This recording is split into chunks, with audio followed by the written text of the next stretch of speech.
Para aquel que se unió recientemente, le digo a los chicos, se los muestro 2 segundos de vuelta, no es que vamos a leer de vuelta las consignas, pero chusmeen que en plataforma, esperen que no se abre, por alguna razón.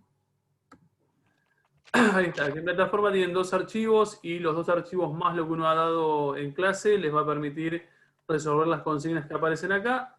No son complejas, la verdad que no me parece en serio complejo, pero la idea es que nos quede lo suficientemente claro para que puedan entregar de acá al miércoles que viene el último TP a Drive, como vienen haciéndolo cada vez que hacemos este tipo de TP. ¿Estamos de acuerdo? No puse, me estoy dando cuenta en este momento, no puse un foro de dudas, que de repente lo pongo ahora en un toque, pero nada, simplemente sepan que tienen ahí para trabajar y lo ideal sería que lo vengan haciendo con las personas con las que naturalmente ya venían haciéndolo. Porque entiendo que si eligieron esa persona para trabajar al principio es porque se llevan bien, se entienden, bla, bla, bla. ¿Todo bien, Gaby? Todo bien. ¿Vos? ¿Tú te esperabas en Meet? Estaba en el otro yo. Tengo como una especie de tara. No querés que estén tus clases, Lucho, decí la verdad. No, te juro que tengo una tara. Sé que tengo que ir, pero nada, ya tendría que estar, de hecho, pero estoy tan cómodo en Zoom. Pero bueno, nada. Por mí quédate, Lucho. No, nosotros no tenemos problema. No, ya sé, no dudo que tenga problemas. Pero bueno, no importa, es lo que hay. Por ahí la semana que viene lo sorprendo y es mío. Y me sorprendo a mí mismo, ¿no? Bien, vamos a lo nuestro. Pregunta, para meternos en lo de ustedes, tenían cosas para buscar hoy, ¿no? Sí, dígame que sí. Sí, el contexto, las razones de la Revolución Rusa. Bien, vamos. A ver, nosotros vamos a hacer un recorrido. Hoy nos tiene que quedar como todo más o menos conectado. Recordamos, y lo único que me importa recordar, para el caso, esto es Primera Guerra Mundial. Nosotros marcamos un par de etapas de esa Primera Guerra Mundial, sabiendo que arrancaba en el 14, sabiendo que terminaba en el 18, 19, depende de quién lo decía. Y acá nosotros marcamos un 1917, que era nuestra fecha como clave. Hasta acá venía como avanzando Alemania, eventualmente acá hace un viraje, estará la ofensiva, perderán. 1917 se convierte en ese viraje que era como este cambio de rumbo de la guerra tal cual venía siendo hasta entonces.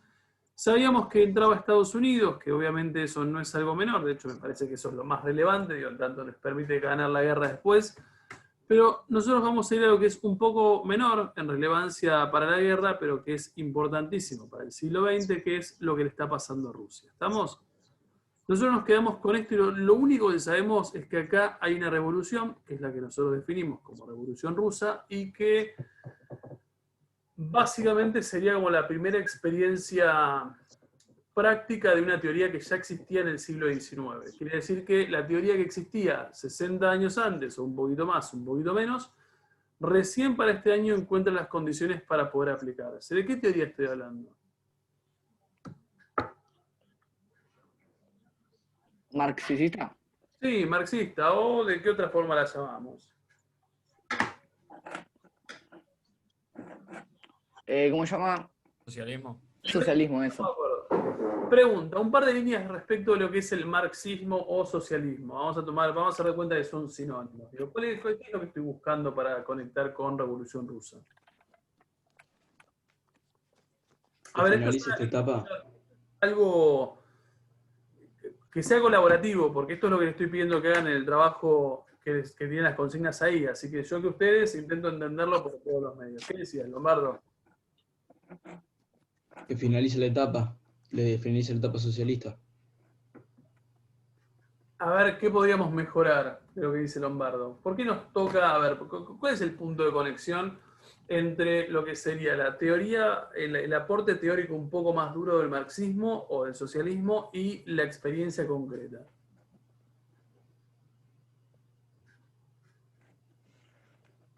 Porque el grupo este que lleva el poder en 1917 en Rusia serían la clase obrera, los obreros, que traen estas ideas más socialistas y quieren terminar con las clases sociales, por lo que estaba pasando con la familia Romanov y todo eso. Bien, antes de meternos en la familia Romanov, ¿cuál es el concepto que nosotros podríamos usar? Nosotros sabemos que hablamos de modo de producción, Sabemos que el marxismo, el socialismo habla de modo de producción, sabemos que el modo de producción es sinónimo de explotación, de gente que tiene propiedad privada, de gente que no tiene. Los explota. ¿Qué es lo que Marx les mostraba a esos obreros del siglo XIX? Cuando analizaba otros casos anteriores.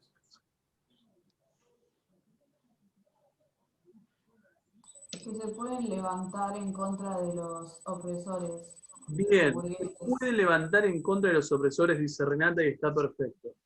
Quiere decir que Marx demostraba que los esclavos se levantan contra los amos, que los campesinos se levantan contra los señores feudales, y el tipo estaba viviendo en el siglo XIX, y lo que le decía a estos muchachos era, gente, si ya pasó antes, se puede volver a suceder. ¿Qué quiere decir? ¿A qué los incentiva Marx a los Por obreros? levantarse. Levantarse, a revolucionarse, a rebelarse contra el que lo está oprimiendo. Ese concepto de levantamiento, de rebelión, de revolución, ¿cuál es? ¿Cuál es el concepto más formal en términos marxistas? Lucha de clases. Lucha de clases. ¿Qué significaba, Iñaki, lucha de clases? La lucha de clases era que la clase más oprimida mostraba que estaba en desacuerdo con lo que estaba pasando y generalmente traía consigo una revolución o una... no me sale... Traía o revolución Igual es una revolución, sí, un cambio. crisis, de alguna manera. Ahí está, te lo estaba por preguntar. Coincido con vos. A ver, lo que trae es una revolución. Y lo que Marx dice es, ¿en qué contexto económico es más fácil que la gente se dé cuenta de lo malo del sistema? En una crisis económica. En una crisis económica. ¿Por qué? ¿Cuál es el razonamiento? ¿Por qué en una crisis económica es mucho más fácil darte cuenta del sistema es malo? Porque fallo. se muestran no más los funciona. fallos. Porque no funciona, porque falla y porque vos que sos un obrero común y corriente, ¿cómo la estás pasando en una crisis? Mal. No la pasa. Terrible, la estás pasando terrible. Entonces, en ese momento es cuando queda mucho más expuesto que a vos te están explotando y eventualmente que el sistema es malo y opresor. ¿Se entiende? Sí. A ver, si entendieron lo que estoy diciendo, quiere decir que cuando uno llega acá, 1917, y mira a Rusia y sabe que tiene una revolución o, en términos marxistas, una lucha de clases, lo que uno debería preguntarse es, che, a ver, ¿qué es lo que generó que Rusia, por primera vez en su historia, atraviese o por lo menos se zambulla a un proceso revolucionario del estilo socialista? ¿Qué es lo que seguramente tiene que haber pasado? Una crisis. O Crisis, una... ahí está, por más que no lo hayan buscado. ¿Qué es lo que seguramente Un golpe. pasado? Lo dijeron, hubo crisis. En Rusia, para 1917, la crisis económica rusa es tan profunda que eventualmente, como consecuencia de esa profundidad y esa radicalización de esa crisis, es que uno puede entender que se dieron las condiciones, tal como dice Marx, para que haya una lucha de clases o una revolución. ¿Me siguen el planteo? Sí. Bien, entonces, para entender esto, lo que uno tiene que pensar, o por lo menos es, a ver, si acá hay crisis, si Rusia está en una crisis económica increíble, la pregunta que uno tendría que hacerse es ¿cuál? ¿Por qué la crisis? Porque la crisis, Causas. ¿estamos? Entonces, ¿por qué Rusia atravesó o se metió en un contexto de crisis de esas características? Y para entender y explicar cómo Rusia se mete a ese nivel de crisis, lo que hay que hacer es sí poner en funcionamiento algunas cosas que ustedes por ahí tuvieron que buscar. Yo creo que les pedí condiciones políticas, económicas y sociales tienen que ser de Rusia previo a 1917, ¿sí o no? Alguno que se ordene. Estamos queriendo buscar entonces el contexto de crisis. ¿Por qué Rusia está en crisis? Sí, ¿por qué Rusia está? No. ¿Por qué Rusia se adentra a una crisis de esas magnitudes? O sea, creo que Rusia tenía más un ejército para lo interno, más que para lo de afuera. Sí, vamos a ir por parte. Coincido con vos plenamente. O sea, Rusia está bastante flojo de papeles. Claro. Rusia, y no es un dato menor, para entender esa crisis uno tiene que pensarla siempre en función de esa participación en la Primera Guerra Mundial, ¿no? O sea, si no, por ahí hubiese persistido un poco más. A ver, hay una tradición o hay un consenso como muy generalizado respecto de la situación de Rusia previo a la guerra. ¿Qué es lo que se dice? Rusia básicamente estaba atrasado. Vamos, o sea, atrasado en serio. Cuando uno piensa una situación de atraso, lo primero que ustedes deberían preguntarse es ¿qué cosa? Yo digo, Iñaki escribe peor. ¿Qué es lo que deberían decir ustedes? ¿O qué deberían preguntar? Puede mejorar. Sí, seguro, eso sería el comentario. En comparación al resto es malo. ¿Por qué? Ya, ¿Peor que quién? ahí está, me gustó la pregunta, creo que fue Cremier. ¿Peor que quién? Si yo les digo, Iñaki escribe peor, es peor porque estoy comparándolo. Ahora, si yo digo Rusia está atrasado, lo que ustedes deberían decir es atrasado en relación a quién o a quiénes. ¿Atrasado en relación a quiénes está Rusia? A los otros países de Europa. Bien, Europa. Estados Unidos. Europa Occidental. Inglaterra. Europa Occidental en general y Estados Unidos particularmente. Entonces, quiere decir que para el inicio del siglo XX, Rusia está bastante atrás en un montón de cosas si los comparamos con las grandes potencias, que en realidad forman parte o que se están estructurando como potencia en ese entonces. Por ejemplo, a nivel político, ¿cuál es el atraso ruso? Zar Nicolás II. Bien, ahí está. No sé si es él puntualmente, pero el atraso está en el zarismo. ¿Qué forma política tiene Rusia para 1917, si queremos también? 16. Socialista, y sabía que era una pobreza. No, no es socialista. ¿Qué es el zarismo? Es un imperio. ¿Es el imperio? ¿Qué más además de imperio? ¿Cómo lo llama? Digo, porque si lo buscan lo van a encontrar de la misma forma en muchos lados. Parece como autocracia. Que todas las decisiones que tomaba como que recaían en él, o que todo lo que hacía como que tenía la culpa, digamos. A ver, esto es lo que nos está diciendo Francesca, es correcto. El zarismo es una monarquía absoluta. Los zares son los reyes, así se los denomina. Quienes gobiernan en el contexto de Rusia previo a la revolución son los Romanov, que es una familia, es como hablar de los Borbones en Francia o de España, o como hablar de los Tudor en Inglaterra. Por lo pronto, los zares son una monarquía absoluta. ¿Cuál es la característica de una monarquía absoluta? Un poco lo dijo Francesca, pero ¿qué es lo que define la idea de absolutismo? La falta de división del poder. Se concentra el poder. No hay división de poderes. A ver, no hay división de poderes, que eso es casi la característica básica. Cuando uno analiza, por ejemplo, para que ustedes se den cuenta el nivel de atraso, lo vemos en ropa, por ejemplo. Cuando uno analiza las ropas, por ejemplo, de los zares, esto no, ahí está. Esto es ropa, fíjense la parte de acá. Esto es ropa, obviamente, como de eventos, digo, estoy pensando en mujeres Romanov 1920, menos, 1910. Y me puse a buscar alguno que dijera María Antonieta. María Antonieta es 1789 y un poco antes. A ver, esto es 1780, más allá que esto es una película. Esto es 1780. Esto es 1910. ¿Qué es lo que me importa que ustedes vean? Las costumbres, o incluso la vestimenta, están como muy atrasadas en tiempo. De hecho, a ver, ¿cuál es? Bueno, no importa, voy a decir algo, no importa. ¿Cuál es? Si nosotros decimos que los rusos están atrasados, ¿no? A nivel político, cuando lo comparamos con Europa Occidental, ¿qué es lo que ya les pasó a Europa Occidental que les modificó rotundamente ese zarismo o esas monarquías absolutas? El feudalismo. No, hay un episodio, ustedes vieron en tercer año. En tercer año sucedió algo que modificó algo drásticamente en toda Europa. La revolución. ¿Cuál?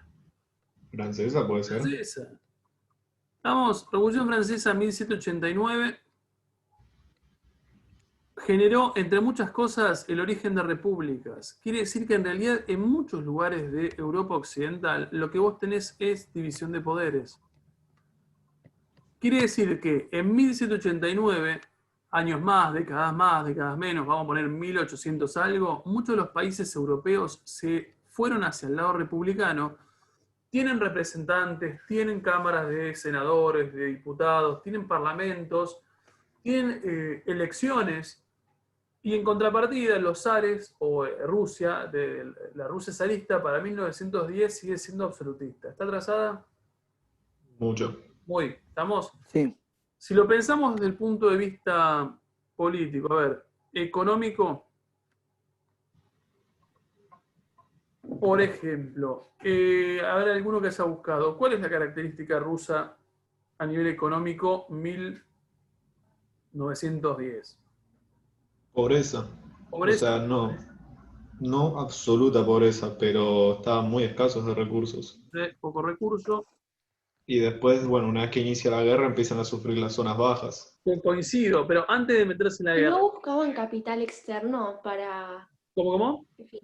no buscaban capital externo para financiar las industrias?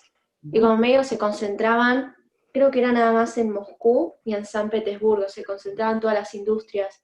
Exactamente. Entonces había como una marcada diferencia de clase. Coincido con lo que nos dice Pilar. A ver, hubo un intento de búsqueda de capital externo porque se dan cuenta que están sumamente atrasados. Lo cierto es que tiene un cierto impacto, pero en algunos lugares muy concretos. Lo cierto es que si uno mira más allá de esos pequeños capitales externos que han entrado, no sé, el transiberiano, que es un ferrocarril y demás, lo cierto es que hay una característica concreta de la economía rusa y que para 1900 es casi totalmente agrícola. De hecho, es casi, no digo totalmente, pero me arriesgo a decir que en su mayoría, a medida que uno se aleja de, como dice Pilar, de San Petersburgo o de Moscú, lo que vos tenés es prácticamente casi relaciones feudales. O sea, terratenientes que tienen sus campesinos casi sujetos ahí al campo, que no los dejan salir, se llaman siervos todavía. Y ahí es donde te das cuenta que en realidad, nada, Rusia está en una situación de atraso, nada, complicado. Sobre todo si lo comparamos con los países de Europa Occidental o Estados Unidos. ¿Por qué? ¿Qué es lo que habría que pensar en estos países? ¿Qué pasó ya? La revolución industrial. Bien, te voy a decir cuál. Las dos. En estos países ya pasaron las dos revoluciones industriales. Que no es un dato menor, ¿estamos? Porque quiere decir que estos países, al ser industriales, producen un montón de productos elaborados y ni hablar si pensamos en armas. Están mucho más económicamente, mucho mejor. Desarrollados. La realidad es que si uno comparara Rusia 1910 con Inglaterra 1910, Inglaterra ya pasó primera y segunda revolución industrial. Rusia sigue teniendo en los campos relaciones feudales como cuando nosotros lo veíamos en un siglo XIII allá por segundo año. Incluso cuando uno lo explica, a ver, nosotros estamos a hablar en un cuarto año de historia del diseño curricular de secundario, hablar de feudalismo en cuarto es casi, atrasamos 2 años. Así que imagínense estos muchachos pensándolo en lo que implica ese atraso concreto para su desarrollo a nivel país. Último elemento, social. Si económicamente, políticamente estamos muy atrasados, claramente a nivel social estamos, nada, años luz. Si uno hiciera una pirámide social, ya manejamos todos pirámides sociales, ¿no? Primero, hasta acá, estoy tirando algo como al azar, yo les diría, ¿hasta acá son qué? ¿Quiénes conforman esto? ¿Qué sector compone esto? Los campesinos. Campesinos. Campesinos, quiere decir que nos arriesgamos a decir 80-85% de la población de Rusia devastada. Campesina. Un muy pequeñísimo espacio acá lo podríamos poner para una clase media, si es que la podemos plantear, y un sector muy concentrado ahí arriba, que son obviamente los zares y todos sus contactos, por alguna forma. A ver, otro dato concreto a tener. Y una pregunta. Todo tuyo.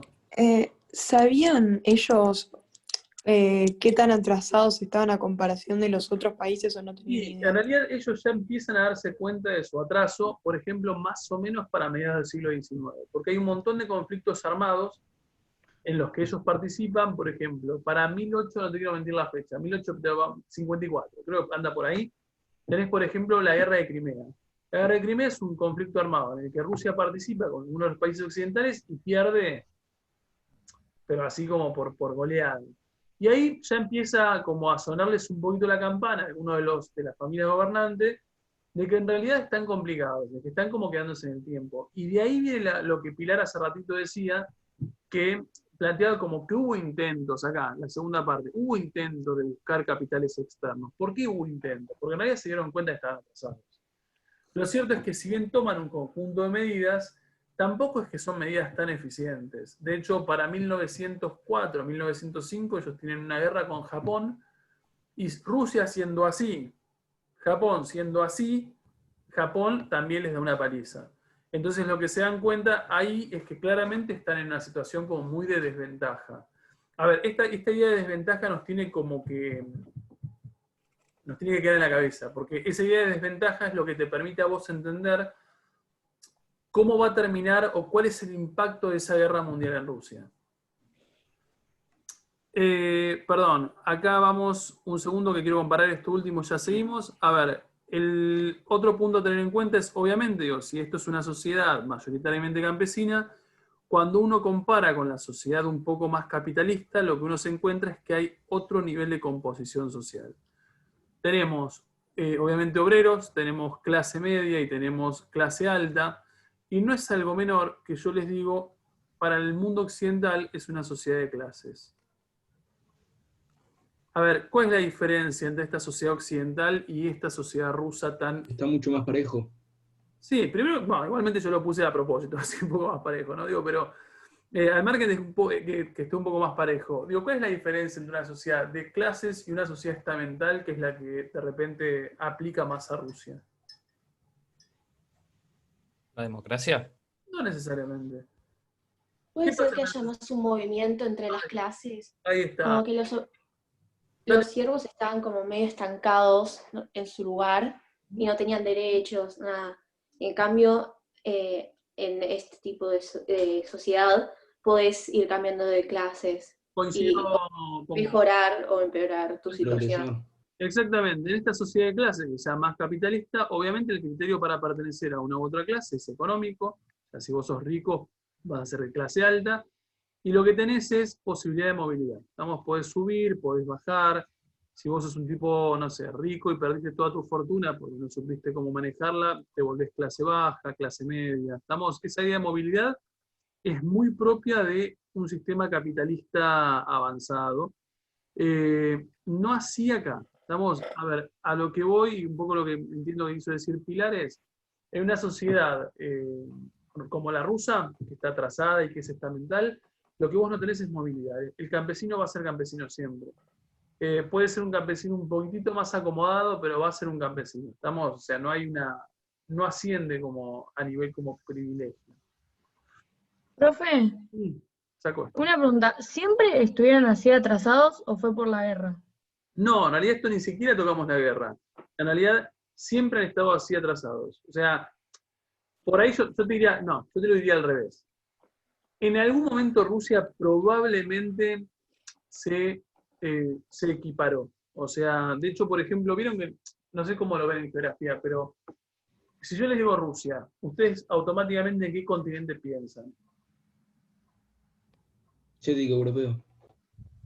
Sí, yo también, pero porque te dicen ellos que son europeos. Ahora, si uno lo piensa geográficamente, ¿son europeos? Asia. No, yo pensaría en Asia. La mayor parte de Rusia, si uno ve un mapa, o sea, casi la totalidad de Rusia es Asia. De hecho, Asia, lo que uno tiene en la cabeza, es Rusia. O sea, hay un poco China, digo, pero la realidad es que el grosso del territorio ruso está en Asia. Ahora, ¿por qué uno dice que es europeo? ¿O por qué ellos se gastan por decir que es europeo, que son europeos? Porque así parece una civilización más avanzada. Ahí está, porque pertenecen a un buen continente, a un continente rico. Coincido. De hecho, esto que uno le da, esta ropa que yo les mostraba, en realidad es a propósito. La élite rusa durante el siglo XV, XVI y un poco antes, lo que siempre quiso fue como copiar a los europeos. O sea, porque entienden que mientras más parecidos sean a los europeos, ellos van a ser considerados más europeos. Ahora, en ese contexto, en un siglo XV, XVI, que es un poco lo que preguntabas vos, Sofía, en ese contexto yo te diría, mirá, en el siglo XV por ahí fueron muy parecidos, siglo XVI fueron muy parecidos. El problema es que del siglo XVII en adelante, los europeos empezaron a transitar un montón de cambios que de repente son los que dan pie a Revolución Industrial, a Revolución Francesa, y los rusos no. Entonces, yo te diría, ¿siempre fueron atrasados? No, eventualmente empezaron así, en un siglo XV, en un siglo XIV, y eventualmente los europeos le fueron sacando una distancia bastante importante y estos quedaron atrás. Ahora, esto que te estoy diciendo es fundamental para que uno entienda como el impacto de la Primera Guerra en Rusia. ¿Por qué? Porque en realidad nosotros sabemos que los rusos empezaron en este contexto de paz armada a hacer ¿qué? ¿Qué empezaron a hacer? Como todos. Compraron armas. Compraron alguna que otra arma, convengamos que igualmente Rusia va a ser bastante atrasada incluso en armas, digo, pero en ¿Hacer alianzas? hacer alianzas, ahí está, los rusos empezaron a hacer alianzas con todos estos países que empezaban a mostrar como ciertas hostilidades entre ellos, como consecuencia, el reparto imperial y bla, bla, bla. Ahora, cuando el contexto armado se detone en 1914, los rusos no tienen otra opción que ¿qué? Que separarse. Los rusos fueron a la guerra. O sea, los rusos Sí, fueron a la guerra en 1914 para respetar esa alianza. Ahora, cuando uno ya sabe esto que fuimos viendo hoy, ¿qué es lo que uno debería deducir de la situación rusa en la guerra? Y Fue mal. Están devastados. digamos que no va a servir de mucho. A ver, le va a ir terrible, porque en realidad está peleando con, muy criollo lo voy a decir, está tirando con gomeras, está tirando con espadas medievales, cuando en realidad enfrente de ellos, sus rivales, pienso, no sé, Alemania que es su rival, en realidad está peleando con armas un poco más desarrolladas. Entonces, lo que uno va a encontrar a lo largo de esos primeros 3 años hasta que finalmente Rusia se vaya, es que los rusos la van a pasar terrible. O sea, la van a pasar terrible. Y hay una realidad o hay un factor por lo cual Rusia se la banca tanto tiempo. ¿Cuál es ese factor? Puede ser Estados Unidos. No tiene que ver. Estados Unidos todavía está afuera. ¿Cuál es la razón por la cual los Puede rusos... ser como para mostrarse fuertes hacia los campesinos, como La para alianza. decirles por toda la guerra civil. En eso te banco. Ahora, mi pregunta es, mientras los alemanes tienen grandes armas, o por lo menos armas desarrolladas para ese momento, ¿cuál es el fuerte de Rusia? ¿El continente? Que es muy grande. Sí. Cantidad de personas, La cantidad de porque personas. como es un lugar tan grande. Bien, Rusia tiene millones y millones de tipos. ¿Qué quiere decir? La única razón por la cual Rusia no se fue antes de la guerra es porque tiene millones de tipos que puede mandar al frente de batalla. Si yo estoy tirando con gomeras y ustedes me tiran con armas de fuego, hay grandes chances de que mueran un montón de los míos frente a un par de ustedes que vayan muriendo porque les cae una piedra o porque eventualmente se cruzaron con una espada rusa o con algún tipo de armamento de fuego un poco más simple. El tema es que yo meto gente del frente de batalla, me matan de a miles y por qué no de a millones. ¿Qué hago yo, Rusia? Saco otros tipos de los campos y los meto de vuelta al frente de batalla. Eventualmente Pero después te va a empezar a faltar mano de obra. Bien, gradualmente los rusos se quedan sin mano de obra. O no se quedan sin, se quedan con menos. ¿Qué quiere decir? En una economía que es mayoritariamente agrícola, ¿por qué necesitas la mano de obra masculina? Y porque vive de eso, digamos. Es tu pie. ¿Por qué? Perdón. Es tu pie, o sea, es de lo que te sostenés. Total. A ver, no estoy diciendo por esto porque ahí quedó grabado y digo, los varones son más fuertes que no. Estoy diciendo que en realidad hay tipos de trabajos que claramente son un poco más aptos. A ver, no sé si es más apto. Son mucho más productivos si los hacen varones. Estamos entonces, los rusos durante 3 años desde que se metieron a la guerra como consecuencia de esa activación de alianzas, lo que tenés es un vaciamiento progresivo de la mano de obra más productiva del campo que está siendo matada en esa guerra que ni siquiera saben por qué la están peleando. ¿Cuál es el resultado económico, les parece a ustedes, en el cortísimo... Devastador. Devastador. O sea, ¿qué quiere decir? La participación, si uno se pusiera a pensar, es la participación de Rusia en la Primera Guerra Mundial en una situación de atraso bastante grande, tecnológicamente mucho más atrasado que los países que han participado, lo único que ha hecho es eliminar físicamente a millones de rusos en el campo de batalla, que los sacaste de tus campos y lo único que lograste es que esos campos bajaran en rentabilidad y eventualmente empieza a haber escasez. ¿Se entiende el planteo? Entonces, cuando vos llegás al contexto de 1917, ¿qué es lo que te encontrás? Una Rusia que básicamente está ahogada económicamente. ¿Qué es lo que diría Marx de este contexto? Que es el momento para que se revele la clase más oprimida, estos campesinos. Bien, exactamente. Marx diría, muchachos, están teniendo por primera vez un contexto económico increíblemente favorable para que ustedes se revolucionen. Obviamente Marx no lo hace, porque Marx en 1917 ya está muerto, pero eventualmente lo hará Lenin, que será este gran intelectual ruso, básicamente, que llevará adelante el proceso revolucionario y nada, del cual hay un montón de fotos. Lenin es increíblemente trascendental en la historia del siglo XX. Acá tenemos una imagen, de hecho, este es Lenin, obviamente en 1917, febrero de 1917. Acá están todos los rusos escuchando, en este caso, algún tipo de discurso y escuchando cuáles son los pasos a seguir. Y básicamente es el muchacho al cual hay que atribuirle la primera experiencia socialista del mundo. Estamos porque el contexto mezclado, multicausal de una Rusia atrasada, metiéndose en un conflicto armado que básicamente, al cual no le puede seguir el ritmo, lo que hace es generar ese nivel de crisis económica que eventualmente se traduce en una revolución con un lema que se llama, o que es conocido como paz y pan. ¿Qué están pidiendo con paz y pan? ¿Qué piden? Como es el lema, no escuché. Paz y pan es el lema del inicio de la revolución. No meterse en guerras y producir, trabajar. Producir, eventualmente es, loco, tenemos un hambre bárbaro, en realidad tomar medidas concretas para solucionar esto. Y paz no es no meterse en guerra. ¿Qué es paz para 1917? No es esta idea como de que haya paz entre todas las personas que están, como esta idea de que no haya tanta guerra de clases y que medio, no porque todos se quieran entre todos, pero como ver al otro como uno mismo. Ojo, es una interpretación romántica y aplicable. Ahora, el concepto de paz y pan es más simple todavía. Pan porque estamos pasando hambre.